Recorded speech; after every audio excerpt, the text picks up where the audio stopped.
Hello, नमस्कार सभी के लिए। कैसे हैं आप सभी लोग। उम्मीद है कि आप सब लोग अच्छे ही होंगे, आप सबकी तैयारी अच्छी चल रही होगी।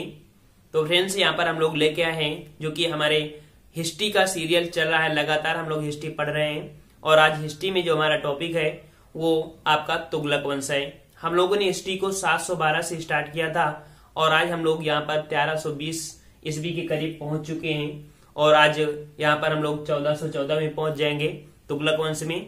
तो अगर आपने सभी वीडियो को नहीं देखा है तो आप सभी वीडियो को देख लीजिए ताकि हिस्ट्री आपकी क्रम से याद हो जाए, क्योंकि हमने आपको बताया है कि हिस्ट्री आपकी लिंक से चलती है। अगर आपने लिंक तोड़ दिया तो आपको हिस्ट्री कोई रटा नहीं सकता है। तो आइए फ्रेंड्स, यहाँ पर देख लेते हैं जो कि हमारे तुगलक वंश है। इसके पहले हम लोगों ने दिल्ली सल्तनत काल में जो कि दास वंश या गुलाम वंश कंप्लीट किया। साथ में हम लोगों ने जो कि अगला आता है खिलजी वंश, उसको भी कंप्लीट किया। और दिल्ली सल्तनत का जो तीसरा वंश आपका है ये आपका तुगलक वंश है। तो तुगलक वंश हमारे दिल्ली सल्तनत कहा जाए तो हमारे 9 शासकों ने यहाँ पर शासन किया है और सबसे ज्यादा शासन करने वाला वंश आपका तुगलक वंश है। अर्थात सबसे अधिक समय तक देख सकते हैं आपका 1320 से लेके 1414 तक चलने वाला एकमात्र दिल्ली सल्तनत काल का सबसे ज्यादा बड़ा इसी का टाइम पीरियड है। तो यहाँ पर देखते हैं कि इसके जो हमारे संस्थापक हैं, तो संस्थापक हमारे कौन है? गियासुद्दीन तुगलक हैं। गियासुद्दीन तुगलक ये कैरोना तुर्क थे, लेकिन ये एक उपाधि लगाते थे जिसे कहते हैं यहाँ पर तुगलक। ठीक है, तुगलक ये इनकी उपाधि थी। साथ में एक उपाधि और धारण करते थे, गाजी। गाजी का मतलब होता है ये काफिरों का वध करने वाला। काफिरों का वध करने वाला ये इनकी उपाधियां होती थी। इनके जितने भी शासक हैं तुगलक और गाजी की उपाधि धारण किए थे। गाजी हमने आपको बता दिया काफिरों का वध करने वाला। काफिर होते हैं जो कि इस्लाम धर्म को नहीं मानते हैं। अब यहाँ पर बात करते हैं कि जो तुगलक वंश आए हैं, तुगलक वंश ने क्या क्या काम किए हैं। तो सबसे पहला पॉइंट होता है तो तुगलक वंश के हमारे जो पहले वंशीय शासक थे, तो इनका पहला क्वेश्चन होता है कि भारत में प्रथम नहर बनाने का श्रेय किसे दिया जाता है। भारत में प्रथम नहर बनाने का श्रेय किसे जाता है। तो यहाँ पर प्रथम नहर बनाना है किसने बनाया है? यहाँ पर गयासुद्दीन तुगलक ने ही बनाया है। और इसके बाद इन्होंने एक प्रथा चलाई थी जिसे बोलते हैं रस्मो मियान। रस्मो मियान मतलब क्या होता है? तो रस्मो मियान होता है मध्यम मार्गी बनना। ठीक है, रस्मो मियान मतलब होता है मध्यम मार्गी बनो। ना आपको ज्यादा मेहनत करना है, ना ही कम मेहनत करना है, आपको मिडवल में रहता है। और आपके लिए भी हम लोग सजेशन देते हैं कि आप बहुत ज्यादा ना मेहनत करिए, ना बहुत ही कम करिए, आप मिडिल में रहिए। मतलब आपके जितने भी सब्जेक्ट हैं सभी को बराबर लेके चलिए। जिस दिन आपका बराबर हो जाएगा, तराजू के दोनों जो होते हैं, तराजू के दोनों पलड़े अगर बराबर हो जाते हैं तभी आपको दुकानदार देता है। ठीक है, तौल के। ऐसे आपकी जब ज्ञान का पलड़ा बराबर हो जाएगा ना, तो आपको जॉब मिल जाएगी 100%। आपको यहाँ पर टेंशन लेने की जरूरत नहीं है, लेकिन आपको दोनों पलड़े बराबर करना होगा। ठीक है, इधर वैकेंसी आई, इधर आपने तुरंत डाल दिया। ठीक है, ये चीज होता है। आइए यहाँ पर देख लेते हैं, जैसे मध्यम मार्गी पढ़ लिया है। यहाँ पर बात करते हैं कि जो ये हमारे थे जो तुगलक हमारे हैं गयासुद्दीन तुगलक, तो इनका जन्म हमारे भारत में ही है। इनका जन्म कहाँ पर हुआ था? भारत में ही हुआ था। ये तुर्क थे इनकी माता लोग, लेकिन ये लोग आ चुके थे अपने भारत में। इनका जन्म हुआ अपने भारत में, लेकिन इनकी माता जो थी वो जाट थी। इनकी माता कैसी थी? जाट थी। इनका जन्म हुआ था कहाँ पर? भारत में। यहाँ पर देख सकते हैं। एक पॉइंट होती है कि जो डाक व्यवस्था नियमित रूप से स्टार्ट हो गई थी, तो डाक व्यवस्था किसने स्टार्ट कर दिया था? यहाँ पर गयासुद्दीन तुगलक के समय से एक नियमित क्रम से स्टार्ट हो गई थी। और अगला पॉइंट हमारा लगभग यहाँ से ये होता है। दूसरा बात ये होता है, क्वेश्चन पूछता है गयासुद्दीन तुगलक के मतभेद किससे थे, अर्थात किससे इनकी पटरी नहीं खाती थी। तो पटरी हमारी किससे नहीं खाती थी?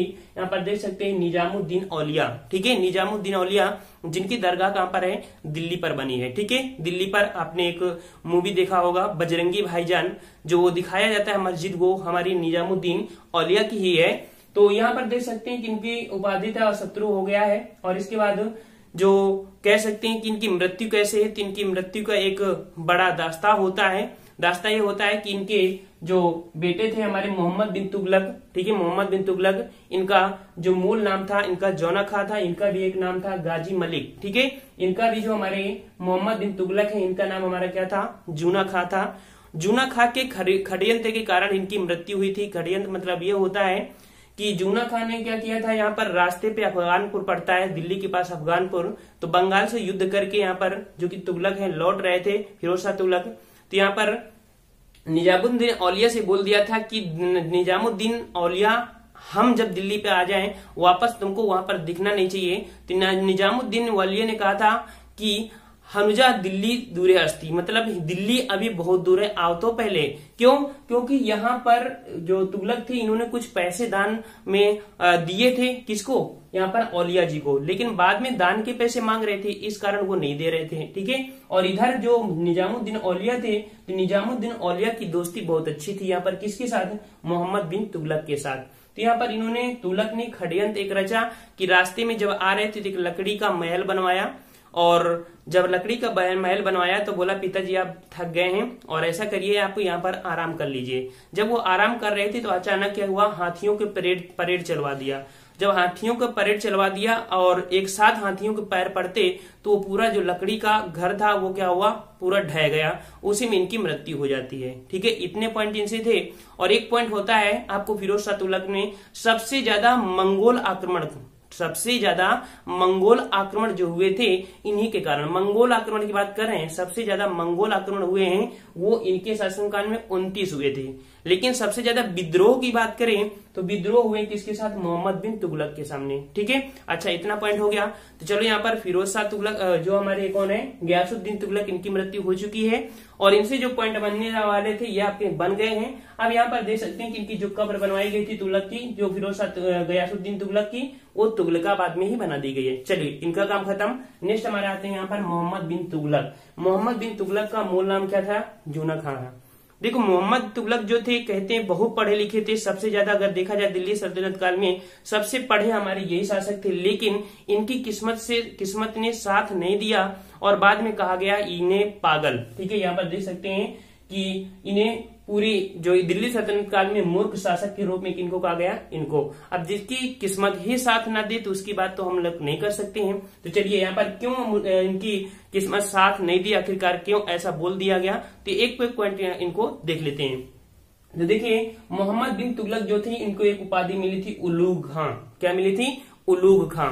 मोहम्मद बिन तुगलक जो थे यहाँ पर देख सकते हैं कि इन्होंने एक कई नीतियां चलाई थी। नीतियां वही इनकी एक महत्वपूर्ण होती हैं जो कि आपके मोहम्मद बिन तुगलक की हैं। तो मोहम्मद बिन तुगलक ने नीतियां ये चलाई कि जो इनके पिताजी थे, ठीक है, पिताजी ने नहर चलाया था, इन्होंने टैक्स चलाया और इसके बाद कृषि टैक्स भी बढ़ाया। इसके बाद कई प्रकार के यहाँ पर करने लगे और जो इनके हमारे पिताजी थे इन्होंने एक कुआं भी खुदवाया था। कहते हैं कि सोना चांदी से कुआं पूरा भरा हुआ था। अब ये कुआं पूरा हमारा खत्म हो गया। कैसे खत्म होगा अब देखते जाइए। यहाँ पर देखो उन्होंने क्या किया था, राजधानी परिवर्तन किया। इन्होंने क्या किया, आपसे क्वेश्चन पूछा जाता है कि दिल्ली से राजधानी दौलताबाद स्थानांतरित किसने किया था? तो दिल्ली से दौलताबाद राजधानी किसने स्थानांतरित किया था? आपके जो कि मोहम्मद बिन तुगलक हैं, ठीक है, जिन्हें जौना खां बोलते थे, इन्होंने अपनी राजधानी तुगलकाबाद स्थानांतरित किया। इसका कारण भी यह था क्योंकि इनके आक्रमण मंगोल की तरफ से आक्रमण भी होते थे। दूसरी बात ये थी कि इन्होंने सोचा इस्लाम धर्म का वहां पर प्रचार प्रसार करेंगे, लेकिन ये इनकी नीति अच्छी नहीं रही और इनको जब राजधानी परिवर्तन किया तो उसमें पैसे तो लगते हैं, मतलब पूरा आप अपना एक रूम बदलिए फिर दूसरे रूम पे जाइए तो कितना समस्या होती है, फिर राजधानी परिवर्तन करना तो बड़ी पैसे की इनकी हानि हुई। चलो ये इनकी नीति मतलब जो भी टूटी फूटी चली। अब दोबारा नीति आती है यहाँ पर इसी समय, इसको पहले पढ़ लेते हैं। दोआब क्षेत्र में कर वृद्धि। दोआब क्षेत्र में कर वृद्धि मतलब ये हुआ कि दोआब होता है कि दो नदियों का समूह, तो वहां पर क्या किया कि इन्होंने टैक्स के रूप में किसानों को पैसे ज्यादा दे दिए, मतलब खूब पैसे दे दिया कि आप ऐसा करो, आप लोग खूब किसानी करो, खूब किसानी करने के बाद आप कृषि करने के बाद और जब पैसे हो तो हमको आपको देना ब्याज के रूप में। किसानों ने ले लिया। किसान की जो फसल थी बहुत अच्छी चल रही थी, लेकिन इसी समय क्या हुआ, सूखा आ गया। जब सूखा और बाढ़ आ गया तो इनके द्वारा चलाई गई जो नीति थी कि इसमें सक्सेस हो सकते थे, लेकिन यहाँ पर सूखा आ जाने के कारण इनकी फसल पूरी क्या हो गई, नष्ट हो गई। तो इस प्रकार से क्या हो गए कि इनकी ये भी नीति फेल हो गई, अर्थात जो नीति फेल हो गई यहाँ पर ये भी नीति फेल हो गई। अब जो किसानों ने पैसा ब्याज में लिया था तो कुछ ने दिया, कुछ ने नहीं दिया। जिन्होंने नहीं दिया उनको मारा भी, कूटा भी बहुत अच्छी तरह से, मतलब बहुत उनके साथ अत्याचार भी हुआ। चलो इनकी एक नीति थी वो हमारी क्या हो गई, असफल ये भी हो गई। देखो राजधानी परिवर्तन किया था कहां पर, दौलताबाद, आपको याद रखना है। और इसके बाद जब वहां दौलताबाद इनकी राजधानी वापस हो गई तो यहाँ पर देखो कौन काम हुआ, दोआब क्षेत्र, यहाँ भी इनका कार्य नहीं चला। अब आता है सांकेतिक मुद्रा का प्रचलन। तो सांकेतिक मुद्रा का प्रचलन यह होता है कि इन्होंने क्या किया कि मार्केट में कुछ चांदी के मतलब तांबे के सिक्के चला दिए थे। ठीक है, तांबे के सिक्के चलाए थे। अब तांबे के सिक्के मार्केट में ढेर सारे नकली भी बन के आने लगे, बहुत ज्यादा नकली बन के आने लगे। क्यों? तांबा जो होता है वो सबके पास अवेलेबल होता है और उसी प्रकार का लगभग पैसा मार्केट में उतार दिया। जब मार्केट में पैसे ले आए तो उस समय तांबा बहुत ज्यादा मात्रा में हो गया, और तांबा जब मात्रा में हो गया मतलब लोकल बहुत पैसे आ गए, तो इनको क्या हुआ कि उन्होंने सिक्के बंद करवा दिया और उनकी जगह जितने भी सिक्के थे उनकी अपना सोना चांदी जितना था सब वहां पर मार्केट में छपवा के दे दिया। अर्थात कि इनका जो पैसा था वो भी इनका क्या हुआ, चला गया, किसी काम का नहीं। इनकी जो सांकेतिक मुद्रा प्रचलन था ये भी सांकेतिक मुद्रा खत्म। अर्थात क्वेश्चन पूछा जाए सांकेतिक मुद्रा का प्रचलन किसने किया था, तो मोहम्मद बिन तुगलक ने किया था। नेक्स्ट आती है आपकी खुरासान अभियान। तो खुरासान आपका ईरान अफगान के पास एक ड्राई फ्रूट के लिए जाना जाता है। तो वहां पर क्या हुआ, अशांति विद्रोह हो गई थी। वहां के जो राजा थे उन्होंने क्या किया, इनको बुलाया कि अपनी सेना को लेके आ जाइए और यहाँ पर अशांति बहुत फैल गई है। तो उन्होंने कहा ठीक है। तो यहाँ पर उन्होंने क्या किया कि सेना को बहुत जो बूढ़े थे बुजुर्ग थे उनको भी भर्ती कर लिया, और जब भर्ती कर लिया तो क्या हुआ, इनको 1 साल का पैसा नहीं 2 साल का एडवांस पैसा दे दिया। अब 2 साल का एडवांस पैसे दे दिया, चलो यहाँ पर बूढ़े लोग भी आ गए। लेकिन जब ये चल रहे थे उसी समय मैसेज आ गया कि यहाँ पर जो शांति फैली थी वो शांति हो चुकी है। अर्थात इस स्थिति में जो लोग पैसे ज्यादा लिए थे तो अपने घर के लिए गेहूं वगैरह खरीद के रख गए थे। अब क्या हुआ, जब ज्यादा रख के चले गए तो भाई गेहूं तो पैसे नहीं दे देंगे, जो पैसे गए तो गए, तो जिन लोगों ने दिया तो दिया वरना खत्म काम। तो इस प्रकार से इनकी ये भी नीति खत्म हो गई, अर्थात उनको मारा भी जिन लोगों ने ऐसा किया। चलो ये भी इनकी खुरासान अभियान इनका चला गया।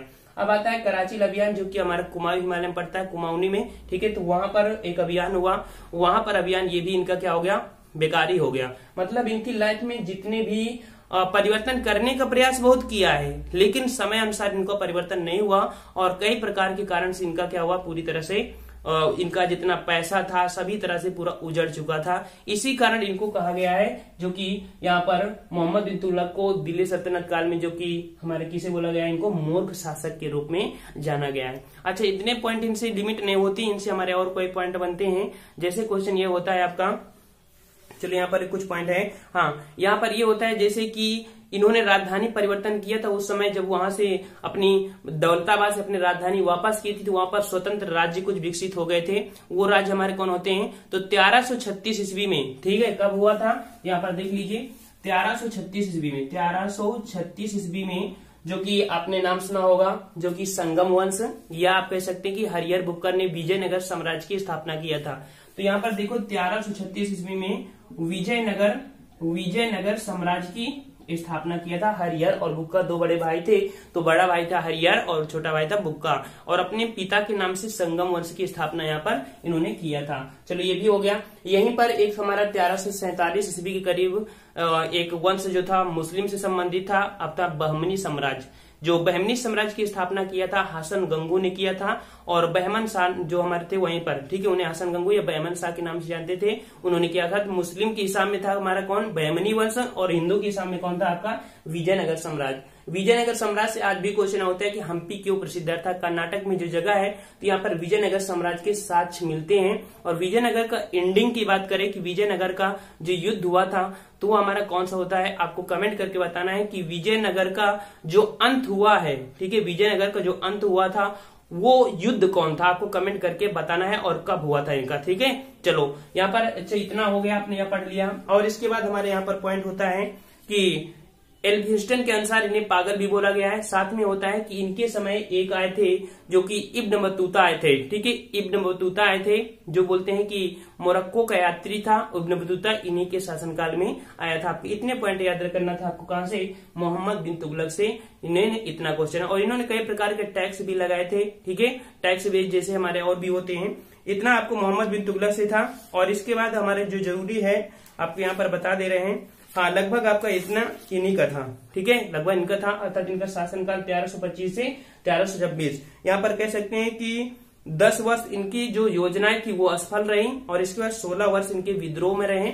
और विद्रोह के बाद इन्होंने क्या किया, मोहम्मद बिन तुगलक ठट्टा के पास युद्ध कर रहे थे, युद्ध में इनकी क्या हो गई, मृत्यु हो गई। और इसके बाद इनको क्या हुआ, 1351 इनकी मृत्यु हो जाती है। इतना पॉइंट आपको यहाँ पर पढ़ना था। ठीक है, अच्छा नेक्स्ट आता है आपको फिरोज शाह तुगलक। तो फिरोज शाह तुगलक जो हैं ये हमारे तुगलक वंश के सर्वश्रेष्ठ कह सकते हैं कि सबसे ज्यादा प्रशासनिक दृष्टि से, सोच विचार की दृष्टि से सबसे महान ये हमारे शासक थे। और इन्होंने क्या किया, फिरोज शाह तुगलक के अंदर सोचने की क्षमता को थी। अब यहाँ पर हुआ कैसे कि अपनी स्थिति को कैसे सुधारा जाए, तो सुधारने के लिए उन्होंने क्या किया, नहरें बनवा दिया। ठीक है, क्या बनवा दिया, नहरें। तो यहाँ पर नहरों का जाल बिछाने वाला हमारा कौन था, नहरों का जाल, नहरों का जाल, नहरों का जाल जो बिछा दिया था फिरोज शाह तुगलक ने ही लगा दिया। ठीक है, इन्होंने नहरों का जाल बिछा दिया। जब नहरों का जाल बिछा दिया, इन्होंने एक टैक्स बढ़ा दिया, सिंचाई टैक्स। ठीक है, सिंचाई टैक्स। साथ में एक काम और किया, इन्होंने ब्राह्मणों पर जजिया कर लगा दिया। आपसे क्वेश्चन पूछेगा कि दिल्ली सल्तनत काल में जो ब्राह्मणों पर शासक, या आपसे पूछे कि ब्राह्मणों पर शासक किसने लगाया था, जजिया कर किसने लगाया था, तो ब्राह्मणों पर जजिया कर लगाया था फिरोज शाह तुगलक ने लगाया। ठीक है, फिरोज शाह तुगलक ने। तो इन्होंने नहरों को देखो, नहरों का जाल बिछा दिया, सिंचाई कर का टैक्स भी बढ़ा दिया, ब्राह्मणों पर जजिया कर भी लगा दिया। साथ में आपको हमारे कुछ मेन पॉइंट है, जैसे इन्होंने क्या किया कि जैसे इनकी कृषि के माध्यम से जीडीपी इनकी बड़ी हुई, अर्थात बढ़ी, अपने लेवल में आ गए, तो ऐसी स्थिति में इन्होंने क्या किया, उसको बढ़ाने के लिए और अच्छा काम किया। इन्होंने नगरों की स्थापना कैसे, जो कि आपने सुना होगा कि कई नगर भी बसाए थे, जैसे हिसार है, फिरोजाबाद है, फतेहाबाद है, और आपका दिल्ली में फिरोज शाह कोटला है, दिल्ली में फिरोज शाह कोटला, ये सभी हमारे जो नगर बसाए थे फिरोज शाह तुगलक ने ही बसाया था। और पॉइंट होता है कि इन्होंने अपने प्रशासनिक सेवा में अच्छा काम करने के लिए इन्हें जाना जाता है कि अकबर का पूर्वगामी भी इन्हें कहा जाता है, या दिल्ली सल्तनत काल का अकबर भी इन्हें कहा जाता है, या कह सकते हैं कि अकबर का पूर्वगामी किसे कहते हैं, तो यहाँ पर फिरोज शाह तुगलक को ही कहते हैं। इन्होंने क्या किया कि अच्छा हमारा सिस्टम हो जाए, इसके लिए 150 कुएं इन्होंने खुदवाया था। यहाँ पर 50 बांध बनवाए थे, 30 झीलें बनवाए थे, 1200 बाग और 300 नए नगरों की स्थापना की थी। नगर में यहाँ पर हिसार, फिरोजाबाद, फतेहाबाद और साथ हमारा फिरोज शाह कोटला। अगला है कि इन्होंने क्या किया, तो कुछ पैसे चलाए था। क्वेश्चन पूछा जाता है कि आपकी चांदी की ससगनी, तांबे का अद्धा और तांबे का दिज, ये नाम के हमारे सिक्के चलाए थे। और एक पॉइंट याद रखना है कि सबसे ज्यादा जो दास रखने वाला था शासक, वो दास हमारे किसने रखा था, आपका फिरोज शाह तुगलक। ठीक है, दिल्ली सल्तनत काल में दास एकत्रित करने का जो शौकीन था वो हमारे कौन था, फिरोज शाह तुगलक। इसके शासनकाल में कह सकते हैं कि इनके शासनकाल में ढेर सारे हमारे दास थे, करीब हमारे 1,80,000 दास थे। इनको दास पालने का बहुत शौक था, पालते भी थी, उनको रक्षा भी करते थे, उनके दवाई के लिए खर्चा अलग से, गरीबियों के लिए अलग से इनको विभाग बनाए थे। जैसे कह सकते हैं, यहाँ पर आपको 2-3 पॉइंट आपको बता देते हैं।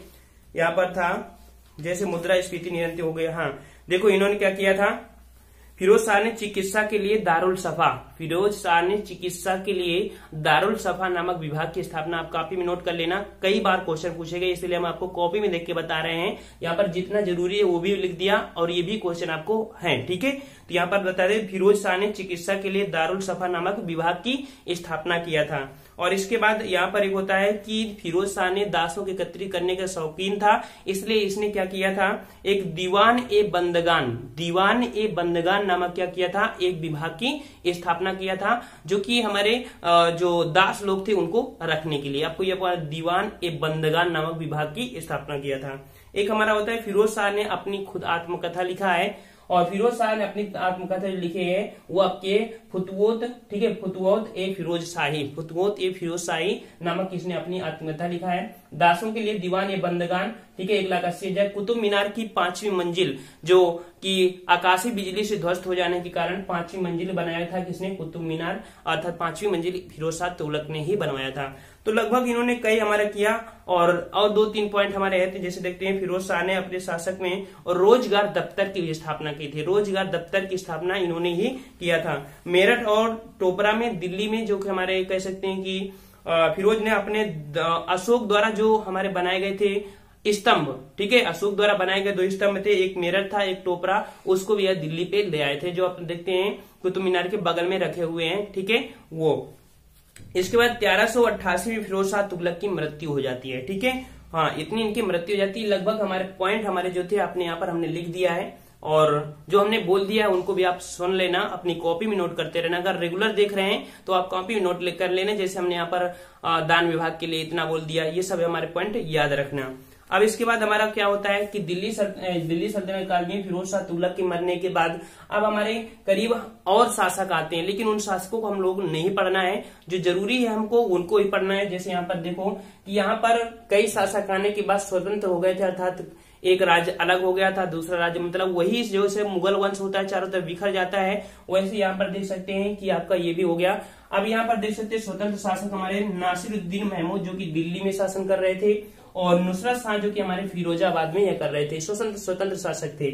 अब क्या हुआ कि इन्हीं के समय कह सकते हैं कि नासिरुद्दीन महमूद के समय क्या हुआ, एक काफी बड़ी घटना घटी ये कि इनके समय क्या हुआ, ये आखिरी वंश था इसी में 1398 ईस्वी में, ठीक है, कब 1398 ईस्वी में क्या हुआ, जो आप नाम सुना होगा तैमूर लंग, ठीक है, किसको, तैमूर लंग इसलिए बोलते हैं क्योंकि ये पैर का लंगड़ा था, ठीक है, पैर का लंगड़ा था इसलिए तैमूर लंग बोलते हैं, और इसने भारत पर आक्रमण किया। देखो जैसे चंगेज खां है और तैमूर लंग है, ये बहुत ही क्रूर शासक थे, और इनकी हिस्ट्री में जय जयकार चारों तरफ होता है, जिस एरिया के थे वहां पर इनको आज भी इनकी पूजा की जाती है, ठीक है। तो यहाँ पर तैमूर लंग भारत पे आया और 200 साल की लगभग संपत्ति, इसके पहले देखो हमने बताया था कि चंगेज खाया था, जो इल्तुतमिश के शासनकाल में करीब 1200 हमने बताया था 21 ईस्वी के समथिंग मंगवर्नी का पीछा करते हुए। तो देखो 13, 14, 15 और लगभग आप देख सकते हो कि लगभग 14, 15 आने वाला है। तो यहाँ पर किसने कर दिया, आपका तैमूर लंग। लगभग हमारे भारत में 200 वर्षों के बीच में कोई ना कोई तो एक हमारा विदेशी आता था और पूरा पैसा जितना जमा होता है लूट के चला जाता था। तो ये आपका यहाँ पर इससे हो गया। अब हमारा पॉइंट होता है कि इसी समय जब आए तैमूर लंग तो क्या हुआ कि यहाँ पर एक शासक था जिसे बोलते हैं खिज्र खां ने क्या किया कि तैमूर लंग का स्वागत किया और बहुत ही उनकी हेल्प करने के लिए उन्होंने खुश होकर, जब यहाँ पर ये आपका वंश खत्म हो गया था तो जब जा रहे थे तो दिल्ली की गद्दी में बैठा दिया था खिज्र खां को, जो कि एक सैयद वंश का संस्थापक था। तो अगला जो वंश होता है आपका सैयद वंश होता है, तो सैयद वंश किसको बैठा देता है, खिज्र खां को बैठा देता है, ठीक है। अच्छा, तो अगर आपने लगभग सब पूरा पढ़ लिया है, ठीक है, तो हम आपको यहाँ पर आज, ठीक है, ये वंश की लगभग हम आपको क्या करेंगे, आपकी इसकी फोटो स्कैन कर देंगे और फोटो स्कैन करके आपको अपने पीडीएफ में डाल देंगे। तो आप लोग यहाँ पर लिंक नीचे वीडियो में है, आप क्लिक कर लेना। हमने 3-4 वीडियो के इकट्ठा हम डाल देंगे। देखो रोज हमको याद भी नहीं रहता, इस कारण से तो आप आज आपको क्या स्कैन करेंगे और इसके बाद वहां पर डाल देंगे। तो आपको वहां पर एक एक पॉइंट को नोट करते जाना, बस आपको पूरा वीडियो देखना है। लेकिन वीडियो देखेंगे तभी आपको नोट समझ में आएगी, ऐसे हमारी नोट्स समझ में नहीं आएगी क्योंकि बहुत ही हमारी रेटिंग बहुत घटिया है, समझ लो, ठीक है। तो हम जितनी हेल्प हो सकती है आपको यहाँ पर लिख दे रहे हैं। तो फ्रेंड्स ऐसे ही लगातार आप वीडियो देखते रहिए और आपका प्यार बहुत अच्छा लगता है, हम आप लोगों को पढ़ाते हैं, आप लोगों को कमेंट देखते हैं, बहुत अच्छा लगता है। तो फ्रेंड्स हम लोग मिलते हैं नेक्स्ट वीडियो में। अगर आप नए हैं तो हमारे चैनल को सब्सक्राइब भी कर लीजिए, अपने दोस्तों को भी शेयर कर लीजिए, वीडियो को लाइक भी करिए और साथ में हमारी नोट्स को जरूर यहाँ पर आप डाउनलोड कर लेना, हम आपको वहां पर डाल देंगे, ठीक है। तो हम लोग मिलते हैं नेक्स्ट वीडियो में, तब तक के लिए धन्यवाद। जय हिंद, जय भारत, टेक केयर।